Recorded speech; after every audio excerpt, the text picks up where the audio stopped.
और फिर आपका खैर मकदम। जिला रामबन में करवा चौथ का त्यौहार निहायत ही अकीदत और एहतराम के साथ मनाया गया। खवातीन की जानब से करवा चौथ के दिन खुसूसी पूजा का अहतमाम किया गया। जिला रामबन के रघुनाथ मंदिर में सैकड़ों की तादाद में खवातीन ने अपने शौहरों के लिए उनकी लंबी उम्र की दुआएं की। करवा चौथ त्यौहार को लेकर जिला रामबन के बाजारों में गुज़श्ता कई दिनों से काफ़ी गहमा गहमी देखने को मिली। वहीं खुसूसी पूजा में शामिल हुई खवातीन ने करवा चौथ के एतबार से बात करते हुए कहा कि हिंदू मजहब में इस त्यौहार को खास अहमियत हासिल है।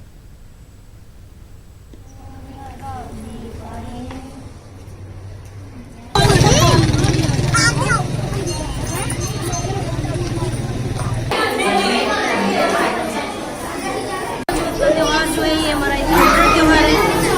ये जब जो साधु होती होगी ये बड़ी ऐसी खुशी और उल्लास के साथ मनाती है त्यौहार। और पति की लंबी आयु के लिए मनाती हूँ त्यौहार। और ये त्यौहार इतना बड़ा होता है, सारी औरतें जितनी भी औरतें अपने पति के लिए लंबी दुआ के लिए व्रत रखती हैं और इस त्यौहार को बड़ी ऐसे सहानुभूतिपूर्वक मनाते हैं। इस त्यौहार को आज करवा चौथ का त्यौहार है, लेडीज़ के लिए बहुत बड़ा त्यौहार माना जाता है हिंदू धर्म में। इसमें हर कोई अपने पति देव के लिए उनकी लंबी उम्र के लिए प्रार्थना करता है, गणेश भगवान जी से उनके कष्टों को काटने के लिए प्रार्थना करता है। और मेरी तरफ से भी सब लेडीज़ को यही कामना है सबके लिए कि सबके लिए ये व्रत और ये करवा चौथ बहुत अच्छा रहे। तालीम किसी भी कौम या मुआशरे के लिए तरक्की की ज़ामिन होती है, लेकिन इसके बावजूद ज़िला डोडा खुसूसन देहात में तालीम हुक्मरानों की कभी भी पहली तरजीह नहीं रही है। पेश है साहिर हुसैन की ये रिपोर्ट।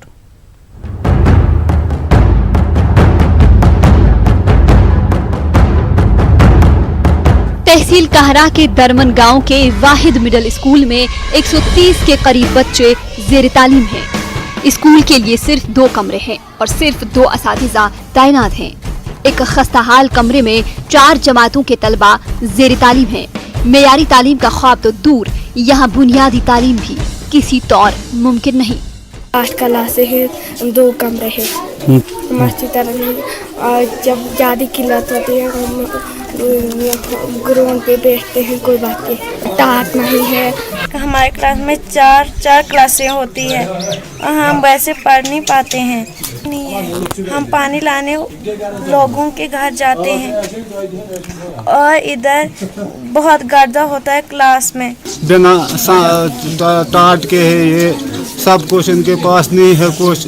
अब कैसे बच्चे पढ़ेंगे? यहाँ गवर्नमेंट को अपील करता है कि इनका इंतजाम करेंगे। अभी भी हमें कोई यहाँ पे एकोमोडेशन पूरी नहीं है। स्कूल बिल्डिंग होती तो बच्चे पढ़ते थे। एक क्लास को जब पढ़ाते हैं किसी क्लासरूम में तो आराम से पढ़ाते हैं। उनके एक टीचर एक क्लास में जाते हैं 4 क्लासों को पढ़ाने के, तो वहाँ कैसे मैनेज होते बड़ा मुश्किल होता है। इस स्कूल में दीगर बुनियादी सहूलियात की भी कमी है। पानी का भी कोई माकूल इंतजाम नहीं है। इस सिलसिले में जब न्यूज़ 18 ने DDC डोडा से बात की तो उनका कुछ यूँ कहना था। वहाँ पे हम टेम्परी उनको हाउसिंग फैसिलिटी या टेंट हो या फिर शेड जो ऐसे दे रहे हैं और जो है प्रोजेक्ट प्रपोजल कर रहे हैं। आपका जो अभी नोटिस में लाया है कंसर्न JDO को बताया जाएगा कि आप विजिट करें और अगर बच्चों जो है स्टफिंग हो रहे हैं तो उनको टेंशन। जम्मू कश्मीर के तलबा हर सतह पर अपनी सलाहियतों का लोहा मनवा सकते हैं। ज़रूरत इस बात की है कि इन्हें मेयारी तालीम के लिए दरकार तमाम सहूलियात फराहम की जाएं।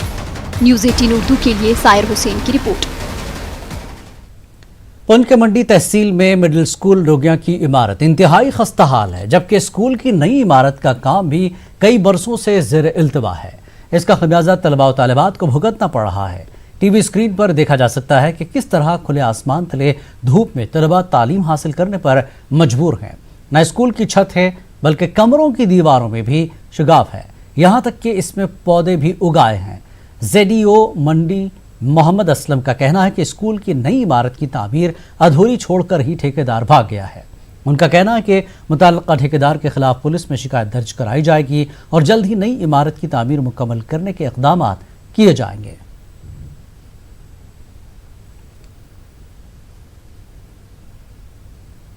हमारा स्कूल टूटा फूटा है, हमें 12 बजे तक नीचे बिठाया जाता है और वहाँ पे धूप लगती है हमें बहुत। हम फिर एक कमरा है हमें, हम उस कमरे में बिठाए जाते हैं। फर्स्ट से लेकर 8th क्लास तक हमें टीचर भी पढ़ाते हैं बहुत मेहनत से। हमें एक ही कमरे में कुछ समझ नहीं आती। मैं आपसे यही अपील करना चाहता हूँ ZD साहब से और चीफ साहब से, हमारे स्कूल का कुछ बंदोबस्त करें, हम तालीम हासिल करें। मिडिल स्कूल डोगियाँ। क्या दिक्कत आती है आपको? हमें धूप लगती है, हमें स्कूल नहीं है यहाँ पे, हमें चक्कर आता है, धूप में हम बैठते हैं चक्कर आता है यहाँ पे। हम ZD साहब और CO साहब से यही तब्दील करते हैं, हमें स्कूल बनाए और हमें जगह दे स्कूल के लिए। हमारे टीचर साहिबान जो बच्चों को पढ़ाते हैं और परेशानी बहुत है। अगर स्कूल का एक कमरा जो वो भी रह गया, वो टूटा फूटा हुआ, अगर किसी वक्त वो गिर गया या टीचर साहिबान या बच्चों को कोई नुकसान हुआ सर, तो ये भी मुश्किल है। इससे जनाब अली DC साहब और CO साहब से अपील की जाती है कि ये स्कूल जल्द अज जल्द बनना चाहिए सर। इस जो हमारा ये इंडिया रूम एक नई बिल्डिंग है, इसका काम अगर मुकम्मल हो जाए, दूसरा जो मेजर रिपेयरमेंट एक कमरे की है, दीवारें तकरीबन गिरने वाली हैं, अगर इसकी कुछ रिपेयरमेंट हो जाए तो हमारे पास जगह का अच्छा बंदोबस्त हो जाएगा। और हेडमास्टर वहाँ का वो भी कह रहा है, डिपार्टमेंट यहाँ जोन लेवल से भी उसको कहा गया काम नहीं कर रहा है, तो काम छोड़कर चला गया है वो। उसके लिए यही है कि अब हमारे पास बगैर FIR दर्ज करने के बगैर कुछ चारा नहीं रहा है कि हम फिर यही एक्शन कर। फिर जैसे हमारा है मिडिल स्कूल स्टीलम, वहाँ भी कंस्ट्रक्शन को 2 साल से उसी आदमी ने छोड़ के चला गया है। तो उसके लिए ये है कि उसका पैसा तो हमारे पास है, तो उसका इंशाल्लाह हम काम शुरू करवा लेंगे।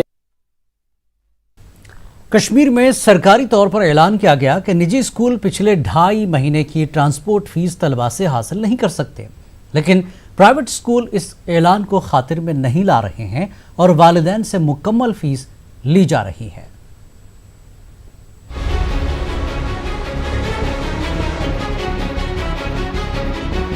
कश्मीर में 19 अगस्त के बाद स्कूल खोलने का ऐलान तो किया गया, लेकिन अक्सर स्कूल इब्तिदा में बंद ही रहे। सरकार की तरफ से जोर लगाने के बाद कुछ दिन बाद असातिज़ा स्कूल आने लगे, लेकिन तलबा की हाजिरी ना के बराबर रही। इन हालात को मद्देनजर रखते हुए डिविजनल कमिश्नर कश्मीर ने 3 अक्टूबर को ऐलान किया कि गुज़िश्ता 2.5 माह के लिए स्कूल इंतजामिया बच्चों से फीस की मांग नहीं करेंगे।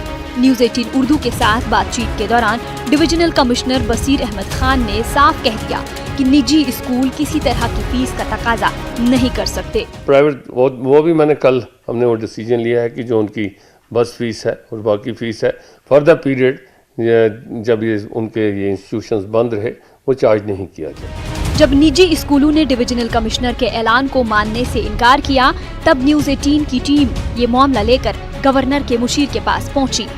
10 अक्टूबर को गवर्नर के मुशीर फारूक अहमद खान ने इस ऐलान की न सिर्फ तस्दीक की, बल्कि निजी स्कूलों की इंतजामिया को इंतबाह दिया कि वो बस फीस यानी ट्रांसपोर्ट फीस का तकाजा न करें। ट्रांसपोर्ट चार्जेस जो हैं स्कूल जो लेते हैं, चूँकि बच्चे नहीं उन ट्रांसपोर्ट को इस्तेमाल कर रहे, सो वो ट्रांसपोर्ट चार्जेस उनसे नहीं लिए जाएं। और I am sure private schools के मुंतज़मीन जो हैं वो इस बात का ध्यान रखेंगे, और अगर नहीं ध्यान रखेंगे तो अगर ऐसी भी कोई भी शिकायत अथॉरिटीज़ के पास आएगी तो उस पर एक्शन लिया जाएगा और सख्त एक्शन लिया जाएगा। वो लोग बिल्कुल ये कहना है कि कोई ऑर्डर नहीं इस सिलसिले में आया है। देखिए तमाम TV चैनल्स के ऊपर ये बात चली है। डिविजनल कमिश्नर ने अपनी जो स्टेटमेंट दी है और रिटन ऑर्डर निकाला है, वो ऑर्डर सब जगह गया हुआ है। ताहम हुकूमत खुद इस मामले पर उस वक्त कंफ्यूजन का शिकार नजर आई जब 12 अक्टूबर को हुकूमत के तर्जुमान रोहित कंसल ने प्रेस कॉन्फ्रेंस के दौरान बाद में फैसला करने की बात कही। उधर प्राइवेट स्कूल हुक्काम का कहना है कि महकमा तालीम की तरफ से ऐसा कोई हुक्मनामा जारी नहीं किया गया है। ज़राए के मुताबिक अभी तक डायरेक्टोरेट की तरफ से कोई ऑर्डर या सर्कुलर जारी नहीं किया गया है। डिविजनल कमिश्नर के ऐलान और गवर्नर के मुशीर फारूक अहमद खान की तंबीह का भी प्राइवेट स्कूल इंतजामिया पर कोई असर नहीं हुआ। ये लोग माजी में भी वालिदैन को मनमानी फीस अदा करने पर मजबूर करते रहे हैं और आज भी ऐसा ही हो रहा है। अब देखना यह है कि सरकार अपने ऐलानात पर अमल करवा सकती है या नहीं। शबीर शाह के साथ शब्बीर अहमद, न्यूज़ 18 उर्दू, श्रीनगर।